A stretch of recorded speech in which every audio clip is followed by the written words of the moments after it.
Reçois de moi le parfum qui t'est dû, la beauté de ton... Mes bien-aimés, bonsoir. Le message de cet après-midi est tiré dans le livre des 1 Corinthiens 13. Nous allons lire des 1 à 4. Je lis au nom de Jésus-Christ de Nazareth. Quand je parlerai les langues des hommes et des anges, si je n'ai pas la charité, je suis un airain qui résonne ou une cymbale qui retentit. Et que j'aurai les dons de prophétie, la science de tous les mystères et toute la connaissance, quand j'aurai même toute la foi jusqu'à transporter des montagnes, si je n'ai pas la charité, je ne suis rien. Et quand je distribuerai tous mes biens pour la nourriture des pauvres, quand je livrerai même mon corps pour être brûlé, je n'ai pas la charité, cela ne me sert de rien. La charité est patiente, elle est pleine de bonté. La charité n'est point envieuse, la charité ne se vante point, elle ne s'enfle point d'orgueil. Elle ne fait rien de malhonnête, elle ne cherche point son intérêt, elle ne s'irrite point, elle ne soupçonne point le mal. La parole de Dieu. Le reste, nous pouvons continuer dans nos maisons. Mais d'abord, prions. Seigneur Jésus, ta parole est une lampe à nos pieds, est une lumière sur nos sentiers. Et les avertissements de la correction sont les chemins de la vie. Que tous les plans de l'ennemi qui n'est pas de toi soient anéantis. Que toi seul, Seigneur Jésus, tu règnes durant cette période. Que tout ce qui est cher se taise au nom puissant de Jésus. Que ta parole soit comme du feu à travers ma bouche. Papa, accorde-nous l'intelligence et la sagesse de comprendre tes Écritures pour l'unique gloire de ton nom. Nous brisons tout ce qui est manque de connaissance, tout ce qui ne glorifie pas ton nom. Nous les brisons et nous les chassons au milieu de nous, et cela au nom puissant de Jésus. Laisse que la gloire et la puissance te reviennent à toi seul, l'unique et le véritable Dieu. Amen. Mes bien-aimés, nous allons lire dans 1 Corinthiens, chapitre 13, versets 1 à 4. Je lis au nom de Jésus-Christ de Nazareth.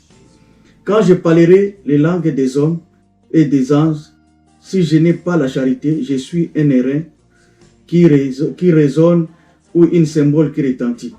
Et quand j'aurai les dons de prophétie, la science de tous les mystères, et toute la connaissance, quand j'aurai même toute la foi jusqu'à transporter des montagnes, si je n'ai pas la charité, je ne suis rien.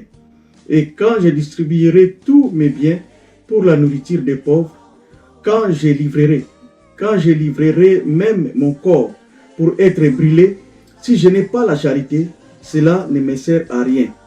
La charité est patiente, elle est pleine de bonté. La charité n'est point envieuse.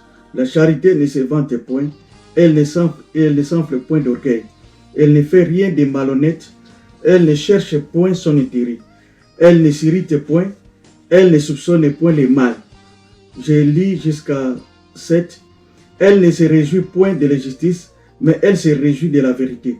Elle excuse tout, elle croit tout, elle espère tout, elle supporte tout. Mes bien-aimés dans le Seigneur, sans la charité, ce que nous faisons et nous disons ne sont que des bruits, des rumeurs, des tapages, des maquelés à travers les oreilles de Dieu. Il est dit, tu aimeras le Seigneur ton Dieu de tout ton cœur, de toute ton âme, de toute ta force et de ta pensée. Et tu aimeras ton prochain comme toi-même. Aimez-vous les uns les autres, comme je vous ai aimé. moi aussi et vous aussi, aimez-vous les uns et les autres dans le Seigneur. À ceci, tous connaîtront que vous êtes mes disciples. Il n'y a pas de plus grand amour que de donner sa vie pour ses amis. Lorsque nous ne l'avons pas envers les autres, nos adorations, nos louanges, nos prières, nos combats, nos exhortations, nos enseignements, même si nous avons de la science de tous les mystères dans lesquels sont cachés tous les trésors de la sagesse, c'est vraiment du bruit devant le trône de grâce. L'amour inconditionnel, désintéressé, demande beaucoup de sacrifices physiques, tant spirituels. Jésus-Christ nous a dit que la foi seule, à la taille d'un grain de sénévé, pouvait déplacer des montagnes.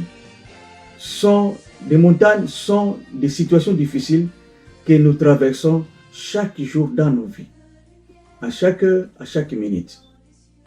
Paul dirait que la foi agit par amour. Dieu ne peut confier la vraie foi qu'à celui qui est capable d'aimer et de pardonner beaucoup. Car le pouvoir de la foi serait dangereux entre les mains de celui qui n'aime pas. Si nous lisons dans Luc 9, 52-54, nous allons comprendre au juste que s'est-il passé Jésus avec ses disciples. Lisons dans les livres de Luc 9, 52 à 54. Je lis au nom de Jésus. Il envoya devant lui des messagers qui se mirent en route et entrèrent dans un bourg de Samaritains pour lui préparer un logement. Mais on ne le reçut pas parce qu'il se dirigeait sur Jérusalem. Les disciples Jacques et Jean, voyant cela, dirent: Seigneur, veux-tu que nous commandions que le feu descende du ciel et les consume? Jésus se tourna vers eux et les réprimanda. Donc Jésus les blâma, disant: vous ne savez de quel esprit vous êtes animés. La parole de Dieu. Mais bien aimés dans le Seigneur, Jésus-Christ n'a pas permis aux disciples de se mettre en colère. Selon Romains 12, 19, à moi la vengeance, à moi la rétribution. Parce qu'on leur avait refusé l'accueil. Jacques et Jean étaient furieux sur ça. Ils voulaient invoquer le feu pour consumer les Samaritains. Mais bien aimés, faisons les bons combats de la foi. Le combat n'est pas physique, mais plutôt spirituel. Jésus leur dit: vous ne savez de quel esprit vous êtes animés, car le Fils de l'homme est venu non pour perdre les âmes des hommes. Mais bien aimés dans le Seigneur, ici nous parlons de la plus haute forme d'amour, chaud, bouillonnant, passionné. Même si une personne était si zélée qu'elle s'épuise pour Jésus, son zèle ne signifierait rien si tu ne l'as pas. Donc si tu n'as pas l'amour envers les autres. La charité, c'est la plus élevée des 4 types d'amour. C'est la plus élevée que la compassion de soi. Plus élevée que les fraternels ou d'amitié. Plus élevée que entre les membres de la famille, que les sensuels ou romantiques. L'Éternel nous dit: c'est la miséricorde que je veux et non au sacrifice. Heureux les miséricordieux, car ils obtiendront miséricorde. Nous pouvons dire si facilement: j'aime ma femme, j'aime mon mari, j'aime mes enfants, j'aime ma famille, j'adore de belles voitures, J'adore les promenades dans des parcs. Nous utilisons les mots amour si librement que nous en diminuons l'essence. En effet, comment peut-on aimer Dieu qu'on ne voit pas si on n'aime pas les frères qu'on voit? Si tu n'as pas l'amour envers les autres, tu es comme une cymbale qui retentit. Tu ne pèses pas dans le spirituel. Parce que la haine excite des querelles, la colère et l'orgueil. Or, la parole de Dieu est en train de nous dire, Dieu résiste aux orgueils, mais l'amour couvre des multitudes de péchés dans nos vies. Quelle récompense héritons-nous si nous aimons ceux qui nous aiment? Il n'y a pas d'autre commandement, le plus grand que cela. Des questions nous est posées. Comment aimes-tu ton Dieu? Comment aimes-tu ton frère et ta sœur? L'amour, fruit du Saint-Esprit. De toutes les qualités que Dieu possède, l'amour est le dominant. L'amour influence tout ce qu'il fait. C'est aussi le plus agréable. Le vrai amour est saint, juste et parfait comme Dieu. Une personne qui n'aime pas les autres n'a jamais connu Dieu. D'autre part, indiquant ainsi que cette personne non seulement ne connaît pas Dieu, maintenant, mais ne l'a jamais connu. L'amour humain peut être basé sur ce qu'un autre reçoit, mais pas sur ce qu'il donne. Nous disons souvent, si tu es gentil avec moi, je serai gentil avec toi. Sur ça, ne jamais rien entendre en retour, mes bien-aimés. L'amour humain peut être basé sur ce qu'un autre reçoit, mais pas sur ce qu'il donne. Nous disons souvent, si tu es gentil avec moi, je serai gentil avec toi. Non, non, non, mes bien-aimés. La charité exige de ne jamais rien attendre en retour. N'est-ce pas pourquoi nous aimons tant nos animaux de compagnie?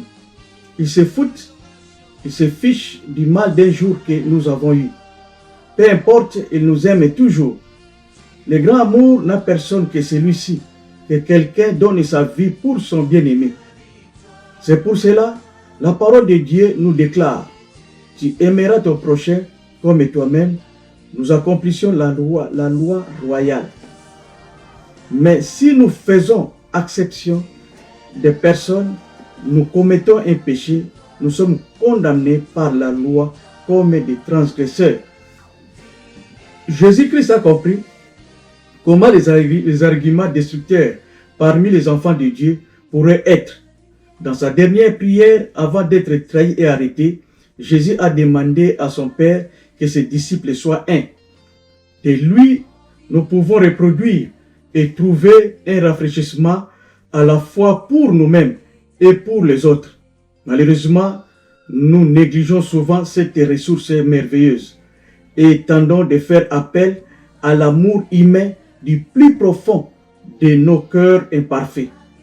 Ce genre d'amour non seulement s'épuise rapidement, mais manque également de la pureté et de la vitalité de celui qui vient directement de Dieu. Celui qui l'a envers les autres accepte de faire quelque chose la plus difficile et permanent dans le Seigneur, comme l'a démontré Dieu qui a envoyé son Fils pour les pécheurs. L'amour forme la base de tous les autres fruits énumérés. Ailleurs, Paul rompt l'amour lui-même en diverses composantes, de sorte que l'amour ne ressemble guère au sens émotionnel, si souvent donné aux mots. Mais bien aimé, celui qui a la charité n'est pas rancunier, ne garde pas de mauvais propos dans son cœur. Une rancune est un souvenir tenace que tu gardes dans ton cœur contre quelqu'un. Garder rancune a non seulement des effets physiques, mais spirituels aussi. La dépression, l'anxiété peuvent également se développer. Tu vas introduire la colère et l'amertume dans chaque relation que tu as. et tu commences une nouvelle expérience. Cela rend malheureux, clair et simple. Cela nous met en colère, ce qui accentue la situation. Les rancunes nous permettent de reproduire nos sentiments blessés et d'alimenter la colère qui fait que votre personne ressente de la douleur. Mais lui qui a l'amour oublie tout. Une rancune n'est rien de plus qu'un refus de pardonner. Il est dit, ne vous vengez point vous-même, bien-aimés, mais laissez agir la colère. Car il est écrit, à moi la vengeance, à moi la rétribution. La responsabilité de l'homme est d'aimer, dit le Seigneur. Le combat est spirituel et non charnel. Souvent, des personnes de colère qui maintiennent des colères pendant longtemps, qui maintiennent la rancune comme une arme de guerre. Souvent, ce genre de personnes sont influencées spirituellement aux puissances des autels des familles. Mes bien-aimés, ce sont des caractères totémiques. C'est pour cela nous prions, nous gênons, rien ne passe. Nos manques d'amour envers les autres, donc empêche Dieu de nous écouter. Combat les bons combats de la foi. Ce que nous faisons, c'est une démonstration, celle qu'on ne voit pas. Il est dit, nous témoignons aussi contre nous-mêmes que nous sommes les fils des grands chefs coutumiers, des grands féticheurs, des grands idolâtres. Ce soir, il faut que tu confesses, ou bien nous confessons, que tu répares l'amitié avec des actions concrètes devant nos frères et sœurs. Il faut chercher l'amour. La Bible est en train de nous dire, cherchez l'amour. Ne faites rien par esprit de parti. Revêtez-vous d'entrailles de miséricorde. Supportez-vous les uns les autres. Revêtez-vous de la charité. Si nous lisons dans Proverbes 17, 9, Philippiens 2, 3a, Colossiens 3, 12, 14, nous allons voir ces recommandations que Dieu est en train de nous donner.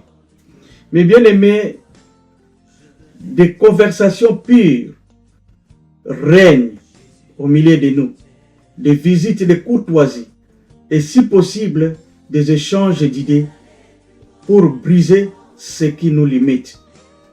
Après, nous allons refuser, nous allons chasser, nous allons détruire les puissances des autels de nos familles qui influencent nos caractères.